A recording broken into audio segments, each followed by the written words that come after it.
Football coaches, here is an attacking session that you can use in your next session that will help your players create attacking opportunities in that final third to help you score more goals. So make sure you save this video for later, share it with your assistant coaches so they can see this video, and if you want an idea for your next football session, let me know in the comments and I'll do a video just for you. Otherwise, make sure you subscribe for daily football coaching content.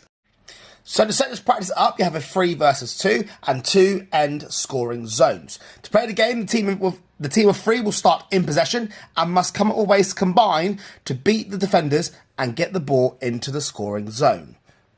You could have 1-2 passage, you could have third man runs, different ways that players can combine to beat the 2 defenders. If the defenders do win the ball back, they can transition straight away and try and score it in the way which they are facing. So again, you have that transitional element where players have to counter-attack and think quickly to attack to outwit their opponents, whether they are in possession or on the regain of possession. You can, of course, add goals, but still have players having to get into the scoring zone to score, so you still get that creating and combination aspect of the session, as opposed to having players just shoot from anywhere. And also, it's a great way for the defenders to be realistic and give them a purpose of defending to try and win the ball back. So if they get the ball back, they can then go and score themselves. Make sure you rotate roles around so everyone gets a go at attacking and defending, overloaded and underloaded. Here is part 2 where we have an attack versus defence transitional practice. So I have 8 blues against 7 yellows, and we set up with a combination area just outside the penalty area.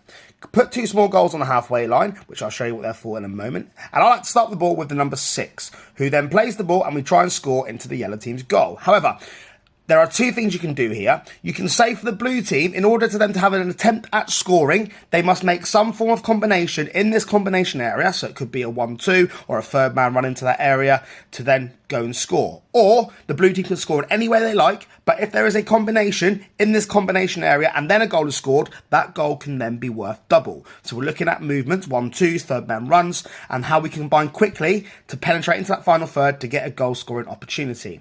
If the yellow team win the ball back, they can score on either of these 2 small goals, and again we restart. I like to start with number 6, but you can change the starting position to give your players different opportunities to see different pitches in games. So you can start with the fullbacks, or we can start with a pass, the first pass into the 10, and then we're live and playing from there.